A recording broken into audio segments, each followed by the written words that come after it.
तो मुझे लगा जैसे कि मैं एक स्टूडेंट हूँ। हमारे इंडस्ट्री को भी सीखना चाहिए कि अपने प्रोजेक्ट को आप कैसे टाइम देते हो। मुझे ऐसा कोई अनकंफर्टेबल सिचुएशन का सामना तो नहीं करना पड़ा है कभी भी। भोजपुरी में अपनी ढेर सारी कलाएं दिखाने के बाद, टीवी सीरियल में अपनी काफ़ी सारी कलाएं दिखाने के बाद, अब मराठी में भी यानी कि मराठी इंडस्ट्री में भी अपना ढेर सारा टैलेंट स्मृति सिन्हा दिखा रही हैं। और हम इनसे जानेंगे कि किस तरह से, क्योंकि यूपी बिहार की बात की जाए और फिर महाराष्ट्र की बात की जाए तो बहुत ही गहरा संबंध है। काफ़ी रिश्ते भी काफ़ी ऊंचे नीचे होते रहते हैं कि किस तरह से ऊपर नीचे उनके बीच भी खट्टा मीठा रिश्ता है, मैं कहूँगी। बट देन यहाँ पर हम देख सकते हैं कि एक मराठी फिल्म आपने की है, जो कि अभी स्ट्रीम भी हो रही है ओटीटी पर। तो उसके बारे में थोड़ा सा जानना चाहेंगे कि किस तरह का उसका अनुभव रहा, क्योंकि इंडिया में इतने सारे कल्चर्स हैं, इतनी सारी जगहें हैं और हर एक जगह का अपना महत्व है। तो यहाँ पर कितना अलग एक्सपीरियंस रहा, किस तरह का कैरेक्टर रहा, क्या फिल्म में हम देख पाएंगे, थोड़ा सा आपसे जानना चाहेंगे। बिल्कुल। सबसे पहले तो मेरे सारे दर्शकों को मेरा प्रणाम। और भोजपुरी में तो खैर आप लोगों ने मुझे अलग अलग बहुत सारे किरदारों में देखा है और बहुत बहुत भर के प्यार भी दिया है। तो इतना अच्छा भोजपुरी बैकअप होने के बाद जब मैं मराठी में गई तो मुझे लगा जैसे कि मैं एक स्टूडेंट हूँ। मुझे हर कुछ सीखने की ज़रूरत थी वहाँ पर। जो सबसे पहले तो लैंग्वेज के लिए मुझे बिल्कुल भी मराठी नहीं आती थी। तो मैंने मराठी के ट्यूशन्स किए, मैंने मराठी के वर्कशॉप्स किए। एंड देन वर्कशॉप में चूँकि वो उन लोगों का पैटर्न ही यही है काम करने का।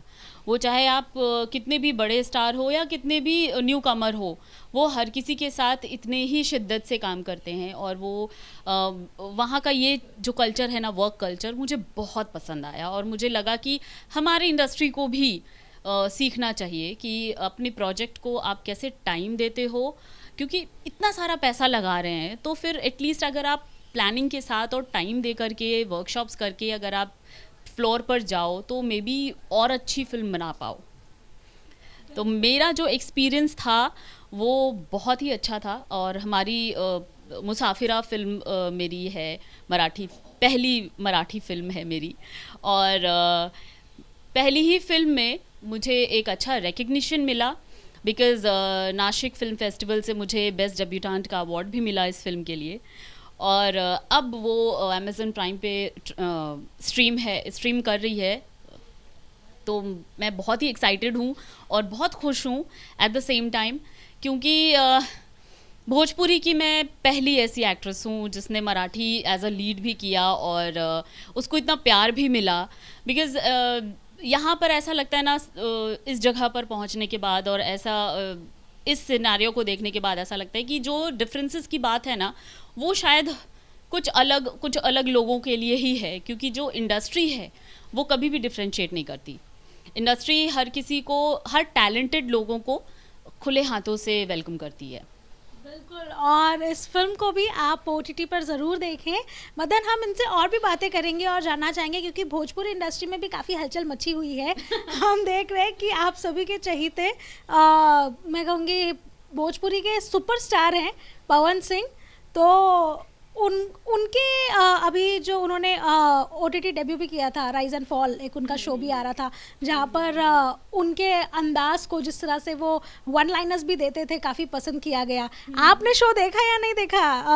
क्योंकि काफ़ी चर्चा में भी रहा, धनश्री के साथ उनकी जुगलबंदी भी लोग काफ़ी इंजॉय कर रहे थे। आपने शो देखा? नहीं, वो मैं शायद शूटिंग कर रही थी तो इसमें नहीं देख पाई, थोड़ी बिजी है। तो अभी भी होगा ही, मैं देख लूँगी। लेकिन हाँ, वो तो मैं कहना चाहूँगी कि पवन जी एक सेलिब्रेटेड इंसान है, हमारे एक पर्सनालिटी हैं हमारे इंडस्ट्री की। तो वो अगर वहाँ गए हैं और उन्होंने अपना एक अलग छाप छोड़ा है तो ऑब्वियसली कुछ तो अच्छा ही होगा, तभी लोग इतना नाम ले रहे हैं। और अगर उनके व्यक्तिगत जीवन की बात की जाए तो आपने देखा रहेगा किस तरह से वहाँ पे भी थोड़ी सी हलचल मची हुई है। उनकी जो साथी रह चुकी हैं ज्योति, उन्होंने भी काफ़ी सारे एलिगेशंस उन पे लगाए हैं उनके संबंध को लेकर और काफ़ी सारी चीज़ों को लेकर। Okay. आप क्या कहना चाहेंगी, किस तरह की उनकी पर्सनालिटी है, क्योंकि उनके पहली जो बीवी रही जो अब इस दुनिया में नहीं है, उनको लेकर भी काफ़ी सारी बातें सामने आई थी कि उनका जो कैरेक्टर है पवन का, वो महिलाओं के प्रति सही नहीं है, ये उन्हें प्रताड़ित किया जाता है, जो उनकी धर्मपत्नी थी उनको। तो आपको पर्सनली कैसे लगते हैं पवन, क्या वो इस तरह की शख्सियत रखते हैं? देखिए, जैसा तो आप बता रही हैं कि ज्योति जी जो उनकी धर्मपत्नी हैं, तो उन्होंने एलिगेशंस लगाए हैं, ये तो पति पत्नी के बीच की बात है, इस पर मैं कोई टिप्पणी दे करके क्या ही कर लूँगी। मुझे नहीं लगता कि मैं कोई मतलब I am the third person, right, तो मैं क्या ही बोलूँ उसमें। लेकिन हाँ, जहाँ तक मैंने पवन जी के साथ काम किया है, मुझे ऐसा कोई अनकंफर्टेबल सिचुएशन का सामना तो नहीं करना पड़ा है कभी भी।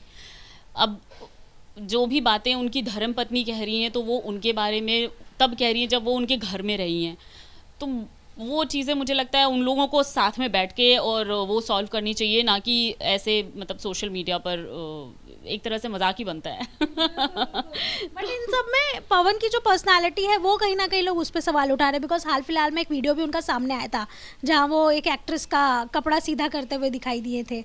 हालांकि एक्ट्रेस ने खुद भी आके कहा कि इस तरह से छूना मुझे तो अच्छा नहीं लगा, बट देन उनको फिर उसके बाद फिल्म से भी निकाल दिया गया था। तो इस पर आप, क्योंकि उनके साथ काम भी कर चुकी हैं, आपकी दोस्ती भी है उनके साथ, तो आप क्या कहना चाहेंगे कि किस तरह की पर्सनालिटी उनकी है? उनकी जो पर्सनालिटी मेरे साथ रही है वो तो अच्छी ही रही है, तभी मैं उनके साथ काम कर पाई हूँ। और मेरी जो अपनी पर्सनालिटी है वो ये है कि मैं जब काम करने पर आती हूँ तो फिर मैं अपने टर्म्स पर काम करती हूँ। अगर मुझे वो टर्म्स सही नहीं लगते हैं तो फिर उससे अच्छा है कि फिर मैं घर बैठूँ, फिर मैं काम ना करूँ। तो इसलिए जब तक मुझे ऐसा लगा कि नहीं, मैं कंफर्टेबल हूँ और मैं काम कर सकती हूँ, ऑफ कोर्स मैंने काम किया उनके साथ। बिल्कुल। और आने वाले दिनों में क्या कहेंगी, अभी कोई नए प्रोजेक्ट की कोई अंदेशा है हमें? नए तो बहुत सारे प्रोजेक्ट्स आ रहे हैं मेरे। पवन के साथ? नहीं, पवन जी के साथ नहीं आ रहे हैं। पवन जी के साथ देखते हैं आने का अगर कुछ। हालांकि मैंने ही एक इंटरव्यू में बोला था कि मुझे जब ये कुछ ज़्यादा ही अलग हो जाएगा, आउट ऑफ द कॉन्टेक्स्ट बात है ये।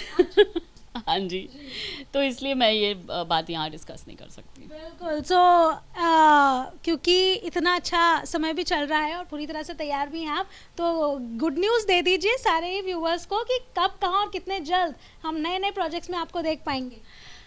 बिल्कुल। मेरी 3-4 फिल्में हैं जो अभी बनकर रेडी हैं और वो एक के बाद एक सब रिलीज़ होंगी और अलग अलग भोजपुरी के प्लेटफॉर्म्स पर भी आएंगी और चैनल्स पर भी आएंगी। तो जहाँ जहाँ भी लगेंगी वो सब आपको टाइम टू टाइम हम लोग लाइव आकर बताते रहते हैं।